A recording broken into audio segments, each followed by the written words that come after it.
Hai, Assalamualaikum. Nama saya Nur Alia Adrinda Metia Halizan.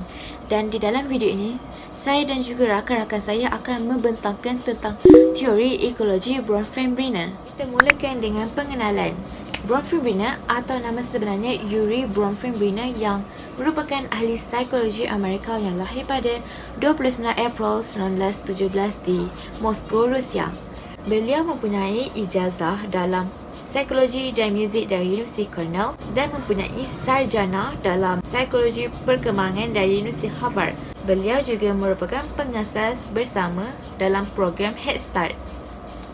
Setelah perkataan ekologi diperkenalkan oleh Ernst Haeckel, Bronfenbrenner juga telah memperkembangkan lagi teori ekologi ini yang fokusnya ialah konteks sosial bagi seseorang kanak-kanak dan individu yang telah mempengaruhi kanak-kanak itu.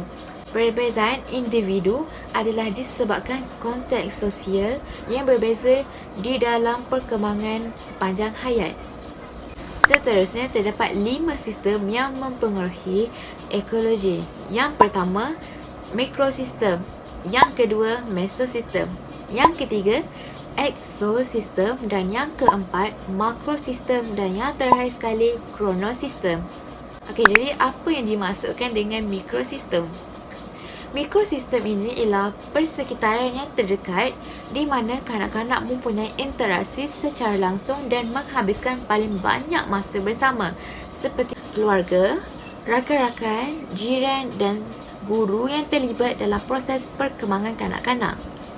Dan dalam pada itu, keluarga terutamanya ibu bapa merupakan ejen sosialisasi paling penting dalam kehidupan seseorang kanak-kanak dan sebagai individu terdekat atau berhampiran dengan kehidupan kanak-kanak. Seterusnya, sistem mikro mempengaruhi individu.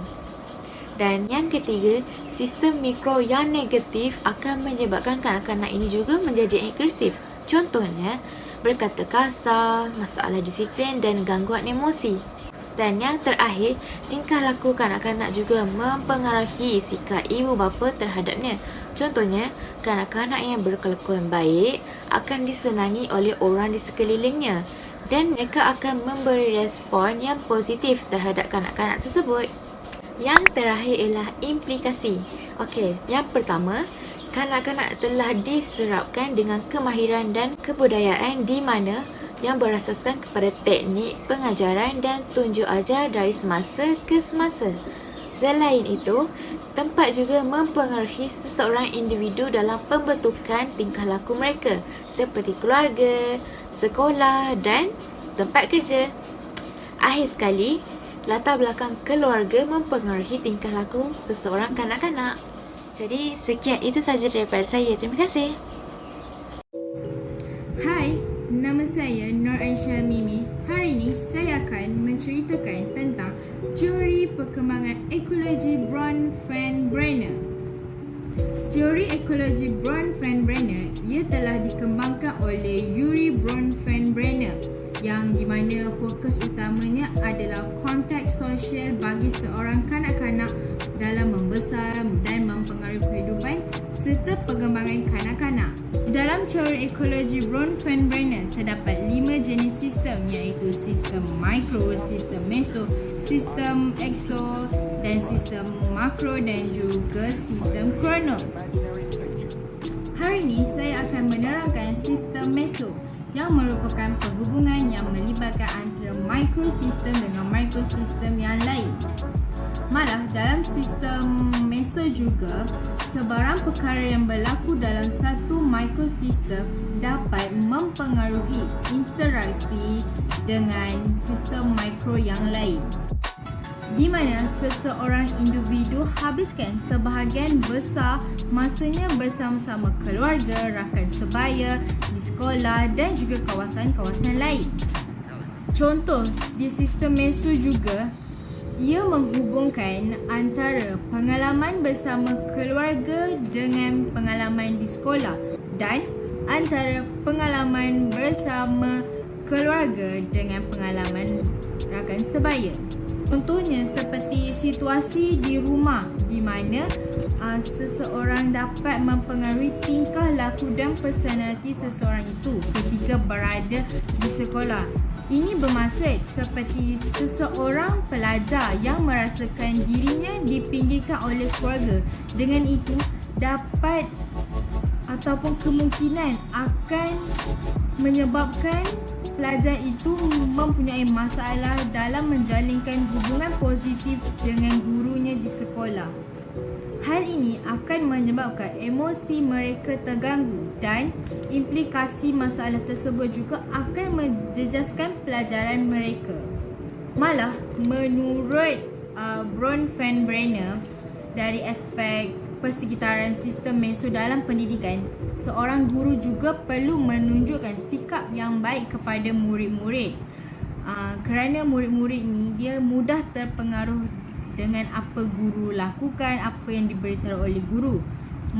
Oleh itu, guru juga memainkan peranan dalam bentuk akhlak murid-murid semasa di sekolah supaya menerapkan unsur-unsur rohani, dan guru juga perlu sentiasa memberi nasihat baik agar mereka menjadi seorang insan ataupun seorang pelajar yang berguna kelak. Itu saja daripada saya mengenai sistem meso. Terima kasih. Bye-bye. Hai, Assalamualaikum. Nama saya Nur Farahin Arsha. Hari ini saya akan berkongsi serba sedikit tentang sistem EXO. Apakah itu sistem EXO? Sistem EXO merupakan pengalaman dengan persekitaran yang tidak melibatkan murid secara langsung, tetapi keputusan yang diambil dalam persekitaran tersebut memberi kesan kepada kanak-kanak atau orang dewasa yang terlibat dengan kanak-kanak. Maksudnya di sini, pengalaman individu tersebut akan turut mempengaruhi orang lain. Sebagai contohnya ialah persekitaran sekolah, pasaraya ataupun keadaan pengurusan kemudahan dan peraturan. Peraturan-peraturan yang dikuatkuasakan di tempat-tempat membeli belah secara tidak langsung akan mempengaruhi perkembangan sosial kanak-kanak tersebut.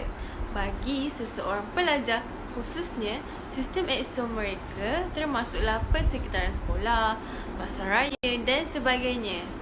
Keadaan pengurusan kemudahan yang disediakan dan juga peraturan yang dikuatkuasakan di tempat membeli belah akan mempengaruhi perkembangan sosial kanak-kanak tersebut. Dari aspek persekitaran sistem EXO pula, pengalaman seseorang individu akan mempengaruhi individu yang lain. Sebagai contoh, murid yang pasif akan mempengaruhi penyediaan aktiviti guru semasa di dalam pengajaran di kelas. Guru perlulah menggunakan pelbagai kaedah pengajaran semasa pengajaran dan pembelajaran untuk menarik minat murid untuk belajar. Guru bukan sahaja perlu memfokuskan penyediaan aktiviti kepada murid yang aktif sahaja, namun perlu menyediakan aktiviti yang sesuai untuk murid yang pasif. Hal ini kerana potensi yang dimiliki oleh pelajar dalam bilik darjah adalah berbeza di antara satu sama lain. Maka sampai di sini saja perkongsian saya pada hari ini. Sekian, terima kasih. Assalamualaikum, nama saya Nur Farhana binti Mustafa Kamal. Hari ini saya akan menerangkan serba sedikit tentang makrosistem. Apakah itu makrosistem?